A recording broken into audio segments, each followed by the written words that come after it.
175 cm bukanlah tinggi badan yang bagus di NBA. Tinggi rata-rata pemain NBA adalah 201 cm, dan 175 cm itu sangat jauh di bawah rata-rata.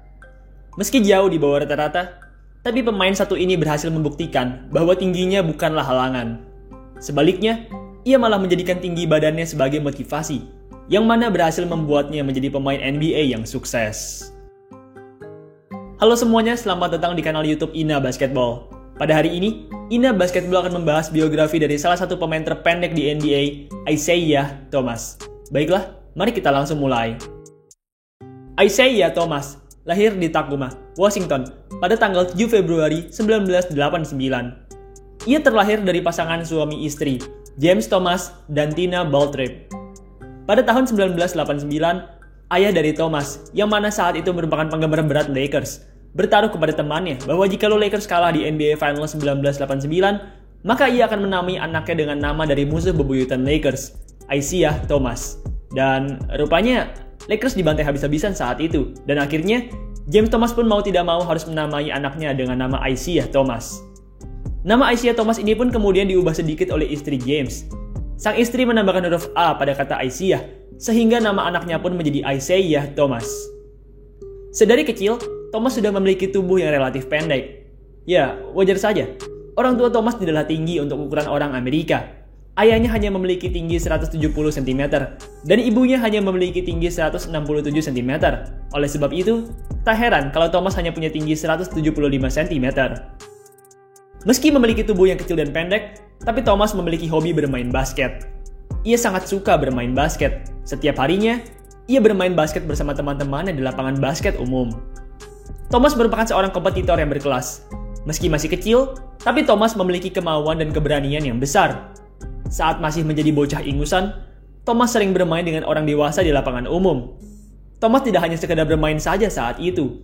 Ia juga sering melakukan trash talk kepada lawan-lawannya, dan bahkan sempat beberapa kali berantem karena trash talk-nya tersebut. Kerja keras Thomas di masa kecil terbayar saat SMA. Di SMA, Thomas benar-benar berhasil menjadi pemain yang sangat mengerikan. Ia bisa dibilang merupakan legenda di sekolahnya, mencetak rataan 31,2 poin di salah satu musimnya di SMA. Karena performa Thomas yang sangat luar biasa di SMA, usai lulus, Thomas pun mendapat beasiswa basket dari University of Washington. Thomas tampil baik di Washington. Di musim pertamanya, Thomas yang masih berstatus sebagai anak baru, langsung berhasil memimpin timnya dalam urusan poin dan assist. Thomas sendiri total bermain selama 3 musim dengan Washington. Selama itu, ia selalu berhasil menjadi pemain terbaik dari kampusnya.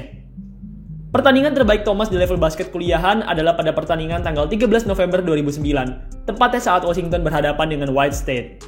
Kala itu, Thomas yang bermain selama 37 menit, tampil cantik dengan torehan 30 poin, 2 rebound, dan 1 assist. Selain tampil cantik, Thomas juga berhasil membawa kampusnya menang saat itu. Washington menang 74-69 atas Wright State. Thomas total bermain selama 3 tahun dengan Washington. Dalam kurun waktu 3 tahun tersebut, Thomas selalu berhasil menjadi pemain terbaik di konferensinya, serta berhasil membawa timnya ke turnamen NCAA. Merasa cukup puas dengan 3 tahun karirnya, pada 2011, Thomas pun kemudian meninggalkan kuliahnya dan terjun ke draft NBA. Thomas memang merupakan pemain terbaik di kampusnya. Sayangnya, Thomas memiliki badan yang pendek. Ia juga kurang bagus dalam defense dan dinilai tidak akan bisa bersaing banyak di NBA. Akhirnya, pada draft 2011, Thomas pun hanya terpilih di urutan terakhir di draft. Sacramento Kings menjadi tim pertama Thomas di NBA. Thomas tampil mengejutkan di tim pertamanya ini. Tak disangka-sangka, pemain yang hanya terpilih di urutan ke-60 ini ternyata bisa menjadi seorang skorer yang mengerikan dari perimeter. Thomas selalu berhasil tampil produktif bersama Kings. Ia bahkan sempat mencetak rataan 20 poin per game di tahun ketiganya bersama Kings. Salah satu pertandingan terbaik Thomas dengan Sacramento Kings ini adalah pada pertandingan tanggal 18 Maret 2014, tepatnya saat Kings berhadapan dengan Washington Wizards. Saat itu, Thomas yang tampil selama 43 menit, berhasil mencetak triple-double, 24 poin, 11 rebound, dan 10 assist. Dengan berhasilnya Thomas mencetak triple-double tersebut, maka ia pun saat itu menjadi pemain terpendek yang berhasil mencetak triple-double di NBA. Pada offseason 2014, Thomas pindah ke tim lain. Saat itu, ia di-trade ke Phoenix Suns, dan ia pun akhirnya menjadi pemain dari Phoenix Suns. 29 Oktober 2014 menjadi debut Thomas dengan Suns. Thomas tampil cantik di debutnya dengan Suns ini, bermain selama 20 menit, Pemain setinggi 175 cm ini saat itu berhasil mencetak 23 poin dengan field goal percentage sebesar 81%. Secara keseluruhan, Thomas tampil sangat baik di Suns. Ia tetap berhasil menjadi seorang double digit scorer. Ia juga berhasil menjadi booster yang baik dari bangku cadangan. Thomas rupanya tidak lama di Suns. Baru beberapa bulan di sana, pada Februari 2015, Thomas pun kemudian di-trade lagi. Kali ini, ia di-trade ke tim asal Boston Celtics. Di Celtics, ia tetap memiliki tugas yang sama, yaitu point guard yang datang dari bangku cadangan. Thomas tampil semakin baik di Boston. Produksi poinnya meningkat. Ia juga beberapa kali berhasil mendapatkan penghargaan Eastern Conference Player of the Week. Thomas sendiri kala itu berhasil mencetak rataan sekitar 19 poin, 2 rebound, dan 5 assist per game di musim pertamanya dengan Celtics. Karena performanya yang sangat cantik tersebut, Thomas pun saat itu berhasil finish di urutan 2 dalam urusan Six Man of the Year. Usai tampil cantik di musim 2014-2015, Thomas pun lanjut bermain di musim Celtics keduanya, yaitu musim 2015-2016. Berbeda dengan musim sebelumnya, di musim 2015-2016 ini, Thomas berperan sebagai starting point guard. Thomas tampil amat baik sebagai starter. Dengan menit bermain yang bertambah, Thomas berhasil meningkatkan berbagai rataannya, mulai dari poin, rebound, serta assist. Thomas benar-benar tampil cantik di musim 2015-2016 ini. Saking bagusnya, pada Februari 2016, Thomas sampai terpilih untuk bermain di NBA All-Star. Dengan berhasilnya Thomas masuk ke All-Star, maka Thomas resmi menjadi pemain terpendek yang pernah bermain di NBA All-Star. Tak hanya tampil gemilang dan masuk All-Star, Thomas juga berhasil membawa tim Celtics-nya meraih banyak kemenangan. Boston Celtics saat itu berhasil meraih 48 kemenangan, membuat mereka masuk ke playoff. Atlanta Hawks menjadi lawan Thomas dan kawan-kawan di ronde pertama. Thomas tampil produktif di serial playoff ini. Sayangnya, penampilan produktifnya belumlah cukup untuk membawa Celtics menang. Celtics saat itu kalah, usai dikalahkan oleh Hawks dengan skor 4-2. Musim 2016-2017 menjadi musim terbaik Thomas di NBA. Thomas benar-benar tampil menggila di musim tersebut. Ia benar-benar berhasil menjadi mesin pencetak angka yang mengerikan. Thomas tercatat berhasil mencetakkan 28,9 poin per game di musim tersebut. Ia juga berhasil mencetak rataan assist yang cukup baik. Penampilan terbaik Thomas di musim 2016-2017 ini adalah pada pertandingan tanggal 30 Desember 2016, tepatnya saat Celtics berhadapan dengan Miami Heat. Saat itu, Thomas yang bermain selama 37 menit, tampil luar biasa dengan 52 poin. 52 poin tersebut merupakan pencapaian poin tertingginya selama ia bermain di musim reguler NBA. Di akhir musim, Thomas berhasil mencetakkan rataan 28,9 poin, 2,7 rebound, dan 5,9 assist per game. Ia juga berhasil membawa tim Celtics meraih 53 kemenangan, yang terbaik di wilayah timur. Karena penampilan individu serta rekor timnya yang bagus, Thomas pun saat itu berhasil finish di peringkat 5 dalam voting MVP. Ia saat itu berhasil menjadi salah satu pemain terbaik di musim tersebut. Sebelum memasuki babak playoff, berita menyedihkan datang untuk Thomas. Saat itu, adik perempuannya, China Thomas, meninggal dalam sebuah kecelakaan. Thomas benar-benar sedih saat itu. China merupakan adiknya yang sangat ia sayangi, sehingga kepergian China yang mendadak jelas membuat Thomas frustasi. Meski sedih dan frustasi, tapi Thomas tetap tabah dan kuat menjalani pekerjaannya. Thomas pun tetap bermain di playoff, dan secara mengejutkan, Thomas malah tampil semakin bagus di playoff. Thomas bahkan sempat mencetak career high 53 poin pada game 2 melawan Wizards. 53 poin ini merupakan performa paling gemilang yang pernah dimiliki oleh Thomas. Thomas dan kawan-kawan berhasil melewati ronde pertama dan kedua dengan mudah, membuat mereka berhasil masuk ke final wilayah timur. Di final wilayah timur, mereka dipertemukan dengan timnya LeBron James, Cleveland Cavaliers. Thomas bermain dengan buruk di serial melawan Cavs. Tembakannya mendadak bau. Ia juga tidak berhasil memproduksi poin yang banyak seperti di serial sebelumnya. Thomas sendiri hanya bermain pada 2 game di serial melawan Cavs. Usai bermain 2 game, Thomas pun dinyatakan tidak bisa bermain lagi karena mengalami cedera pada pinggulnya. Cedera pinggul ini rupanya merupakan cedera yang cukup parah. Thomas memang cepat pulih dari cedera ini. Meski begitu, cedera ini benar-benar mengubah diri Thomas. Thomas jadi tidak bisa bergerak secepat dan selincah dulu. Akibatnya, ia pun tidak bisa menjadi pemain level All-Star seperti biasanya. Mengetahui bahwa Thomas tidak bisa lagi berada di level All-Star, pada off-season 2017, Celtics pun kemudian men-trade Thomas ke tim lain, yaitu Cleveland Cavaliers. Jujur saja, menurut saya, Celtics sangatlah salah membuang Thomas. Thomas memang sudah tidak jago. Meski begitu, mereka harusnya memberikan kesempatan kepada Thomas, karena Thomas sudah berjuang mati-matian untuk Celtics. Thomas bahkan rela memaksakan dirinya bermain di playoff usai mendapat kabar bahwa adiknya meninggal. Itu menunjukkan bahwa Thomas sudah berkorban habis-habisan untuk Celtics.